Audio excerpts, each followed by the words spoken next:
Olá galera, agora a gente vai fazer uma filmagem de um processo tradicional, um processo simples de pintura na rua. Então tô com todo o material aqui e eu vou explicando e falando sobre cada passo que eu vou tomar para a conclusão da pintura, beleza? Primeira coisa que a gente tem que fazer é umedecer a fibra do rolo. Então só molhar ele.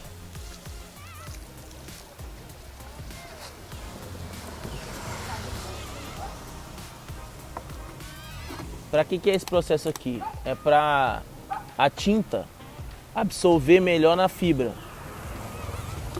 Vou colocar a água de volta aqui porque depois eu vou deixar o rolo de molho, que aqui eu não tenho como lavar.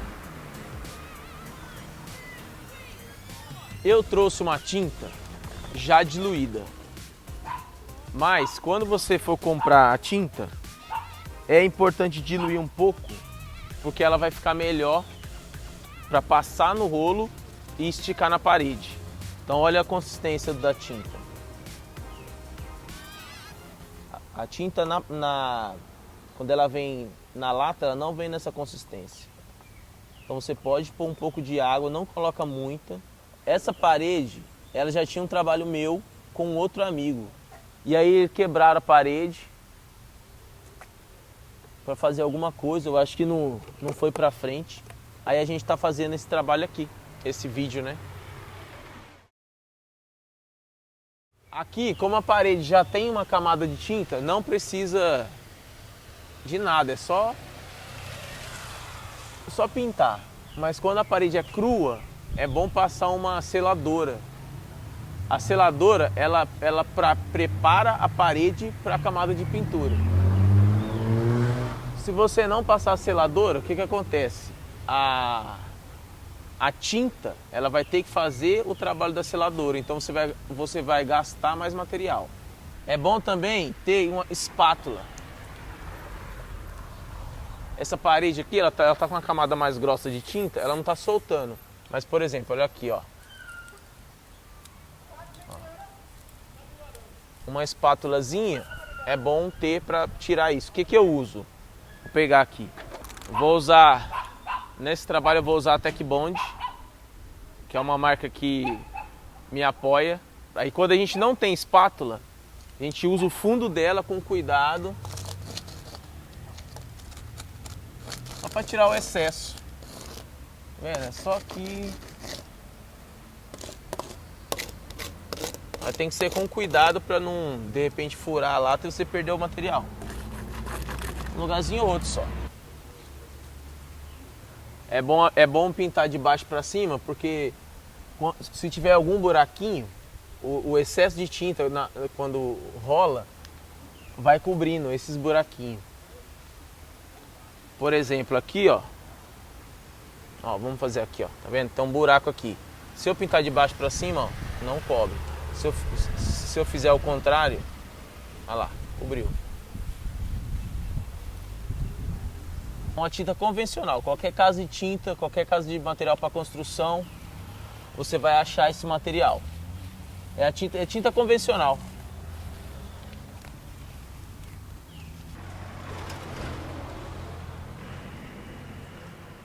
Do jeito que tá, seca rapidinho. Tem uns 40 minutos, até antes seca.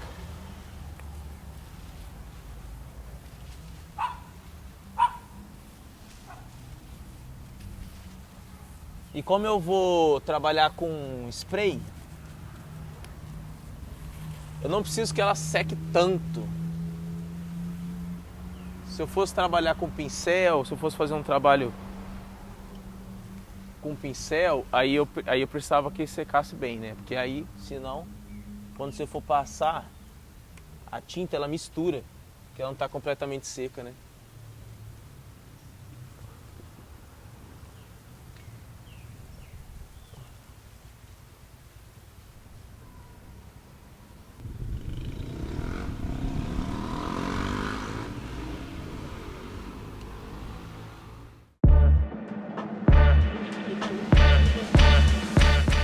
A tinta, se você misturou com água, ela apodrece, né? para trabalho de rua, assim, grafite, não tem problema não. A gente usa normal, só vai ter um cheiro ruim, bem ruim. Mas a gente usa normal. Se você quiser guardar a tinta, coloca água, pega só a quantidade que você vai usar na parede.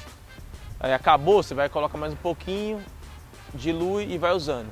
Porque a outra tinta, se ela não tiver com água, ela dura muito tempo.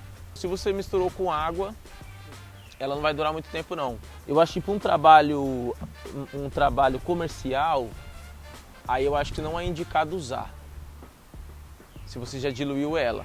Mas para um trabalho, um grafite de rua, um trabalho pessoal, não tem problema nenhum.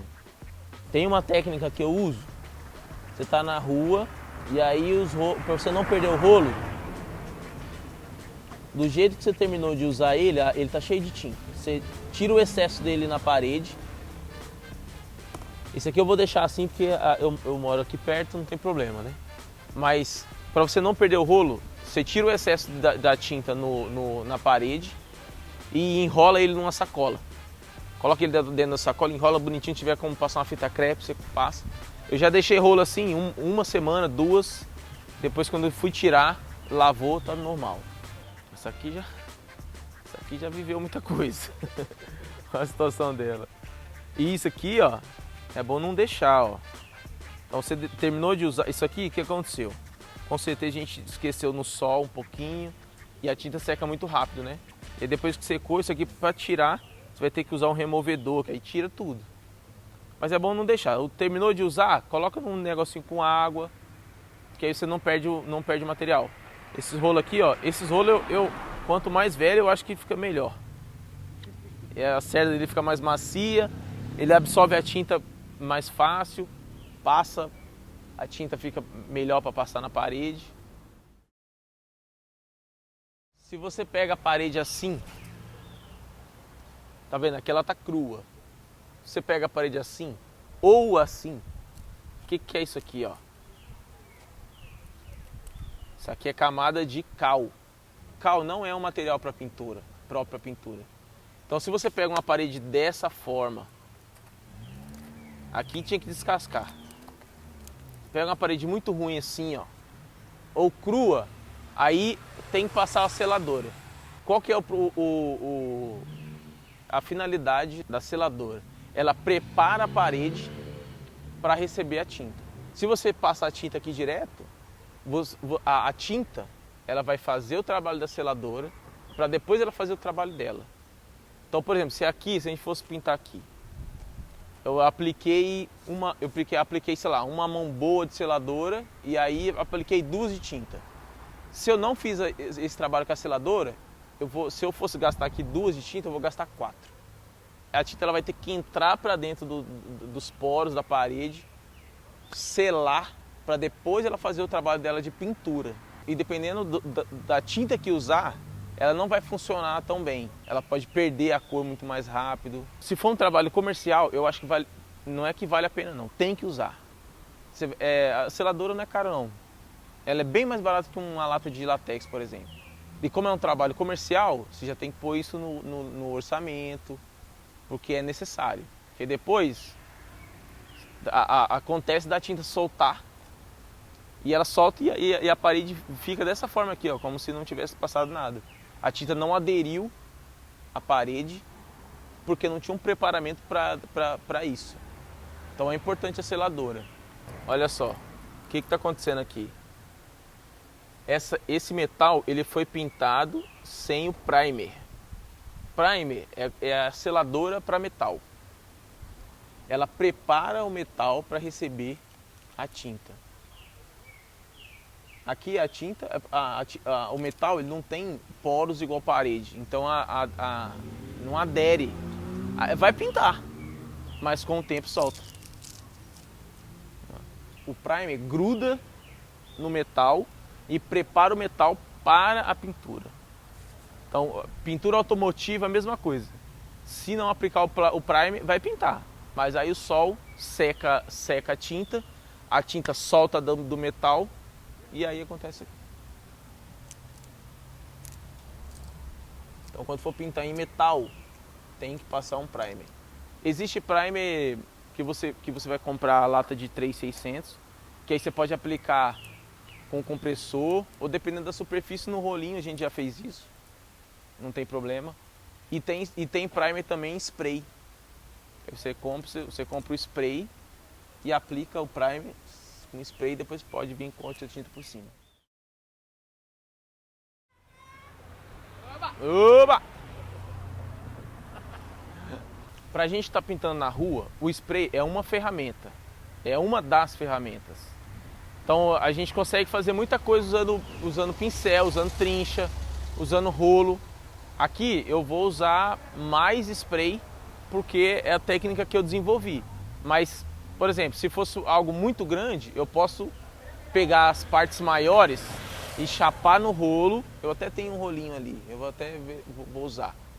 Eu posso chapar no rolo e vir com o spray fazendo acabamento, fazendo linha, fazendo contorno, essas coisas.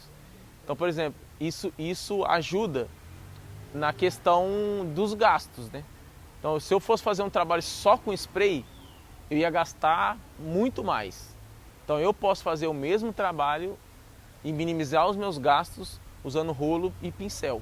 Aí eu uso mais tinta de latex, esmalte à base d'água, que é uma tinta muito boa também. Se eu tivesse que comprar, dependendo do tamanho do trabalho, eu vou minimizar os meus gastos usando rolo, usando pincel, e aí eu consigo minimizar isso. Eu comecei desenhando, desde moleque eu sempre desenho. Meu passatempo predileto sempre foi desenhar. E aí quando eu encontrei o grafite, minha vida mudou, e aí eu teve uma pausa assim, tudo. Falei, agora é isso que eu vou fazer minha vida toda. Eu sabia que ia fazer isso minha vida toda. E aí eu fui aprendendo aos pouquinhos, né? Antigamente era muito mais difícil você aprender técnica. Quem sabia as técnicas não passava. Então, para você, qualquer coisa que você aprendia era muito valioso. E isso ia agregando no seu trabalho na questão técnica e estética. Então, assim, uma coisa que eu não conseguia fazer, com uma técnicazinha que você aprendia, você conseguia fazer aquilo e algumas outras coisas. E a gente ia passando para os amigos, e aí todo mundo... A gente tinha aquele ciclo, né, de amigos do grafite que eu levo até hoje. E aí quando um aprendi uma coisa, eu aprendi isso aqui, olha só como que faz. Então confecção de cap mesmo. Você pega um cap, a gente não tinha fat cap, eu vou mostrar tudo isso. Fat cap é um capzinho que sai o traço mais grosso. Então a gente não tinha isso. Então como que a gente fazia com o material que a gente tinha para a gente alcançar um pouco mais, sei lá, fazer uma pintura mais rápida. Você vai pegar uma parte grande para pintar, se você for pintar com um cap de traço fino, ele vai demorar um pouco mais. Então se você tem um cap com um traço um pouco mais largo, vai um pouco mais de material, só que você ganha no tempo. Então a gente tinha todas as técnicazinhas de outras pessoas que já sabia fazer, quando os amigos sabiam, aprendia e passava pra gente e vice-versa. Nossa, YouTube, que isso, YouTube, você aprende tudo pelo YouTube.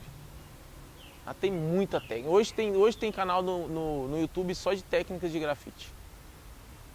Inclusive chama Técnicas de Grafite mesmo, um amigo nosso do Rio. Com o YouTube ficou tudo mais fácil.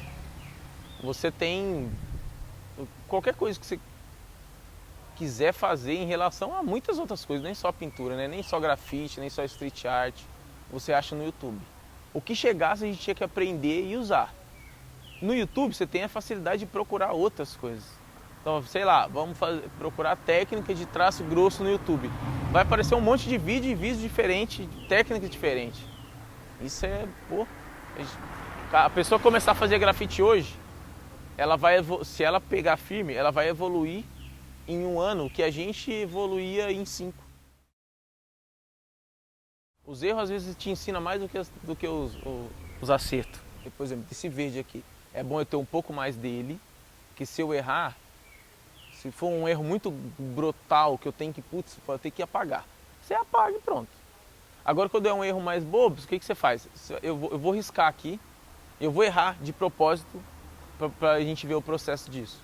Se errou, você usa o erro de algum jeito ou então considera aquilo ali como um erro e refaz algumas partes e na hora de pintar já vai apagando. Por isso que eu gosto muito de trabalhar com spray, porque o spray é muito prático. É muito prático. Se eu errar aqui e eu estiver usando rolo, eu vou ter que esperar o latex secar. E aí tem que secar bem para mim passar uma mão, depois passar outra, para aí eu conseguir arrumar. Aqui, como eu vou trabalhar com spray, se eu errar, eu venho com outro, apago e já posso imediatamente pintar por cima. Aqui já é a galera da pichação. O picho, como o nome picho, ela só tem no Brasil. Em outros países, por exemplo, nos Estados Unidos, tem o whiter. O whiter é o cara que escreve. No Brasil tem essa distinção. Tem dividido, né? A galera do picho e a galera do grafite. E não necessariamente quem picha não faz grafite ou quem faz grafite não faz picho. Às vezes a pessoa faz tudo. Porque pro Estado, por exemplo, a pichação ela é muito mais o ato. Pra gente é a estética também, né? Uma caligrafia de pichação ela é muito diferente de uma tag, por exemplo. Aí isso aqui já é uma tag, ó. Isso aqui é tag. Isso aqui segue um pouco da caligrafia de tag. Isso aqui é tag, ó.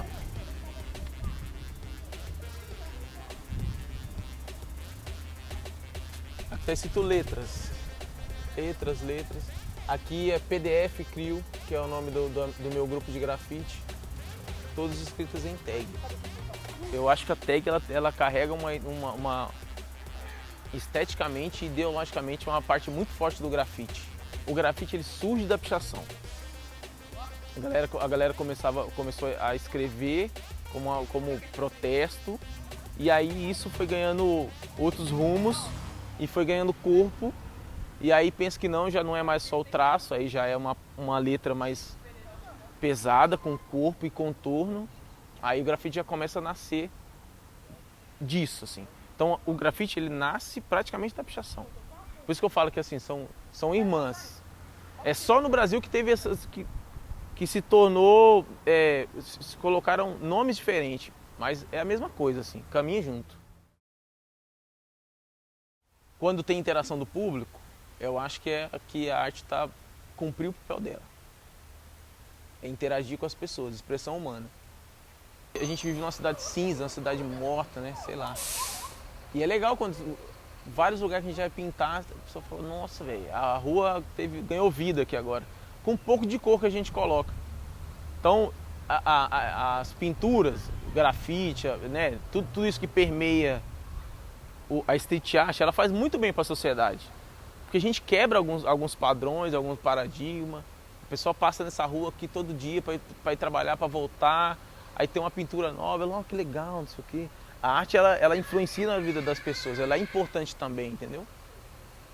E a educação que a gente teve no Brasil não entende a arte com a necessidade que ela realmente tem pra gente, né? E essas pinturas, eu acho que traz um pouco disso.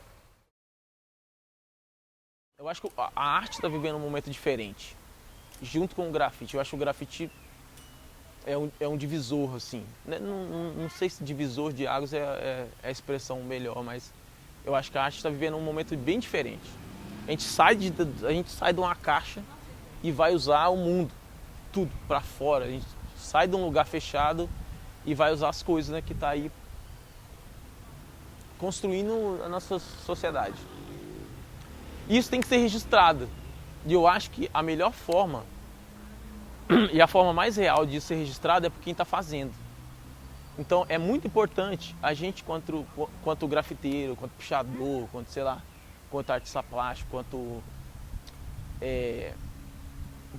todas essas expressões que formam o street art, né? Eu acho que é importante a gente documentar isso. É muito visceral também, né? Você fez, bateu foto, já era. É contemporâneo demais, né? Não é muito doido isso, assim, de não ser só seu, de você vai para um outro país. Você fez o trabalho lá, e aí? O que você tem? É uma foto. É muito doido isso. E é muito doido que assim, você se envolve demais com um trabalho, qualquer trabalho de arte. Grafite a gente se envolve demais, a gente se envolve com o local que a gente está pintando, com as pessoas que passam ali. Um trabalho de grafite não tem como. Qualquer lugar que você vai fazer, você passou 3, 4 dias pintando, você já conhece as pessoas do lugar, entendeu? Você faz amizades ali. E é legal porque assim, as pessoas da rua tomam conta. Eu fiz um trabalho ali e eu fiz uma assinatura preta. E o preto, ele é muito agressivo, né? Você assim, putz, ficou preto. Preto é uma cor difícil de usar. Dependendo de como você usou, pesou a pintura. E aí eu tava terminando, cheguei lá, tinha um senhor, ele tava bravo. Pô, velho, picharam lá, não sei o quê. E eu falei, nossa, sério?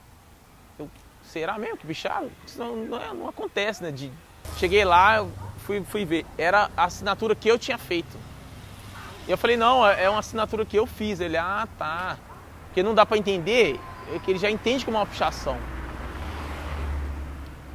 E aí é muito doido como as pessoas tomam conta, né?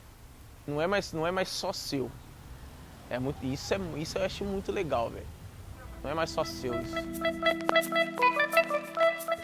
Chega uma hora que as coisas você vai, velho, querendo agregar outras coisas.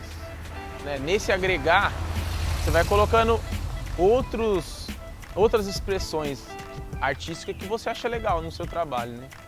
E aí tem todo esse mundo da street art que envolve um monte de coisa, stencil, lambi-lambi, o próprio grafite. Tem um monte de coisas, né, que a gente pode agregar no trabalho. E aí quando você começa a abrir os horizontes da sua mente para isso, é muito legal você ir agregando outras técnicas no seu trabalho. Então, eu acho que é muito legal isso, assim, essa liberdade que você tem. A arte é isso, né? Você pode tudo.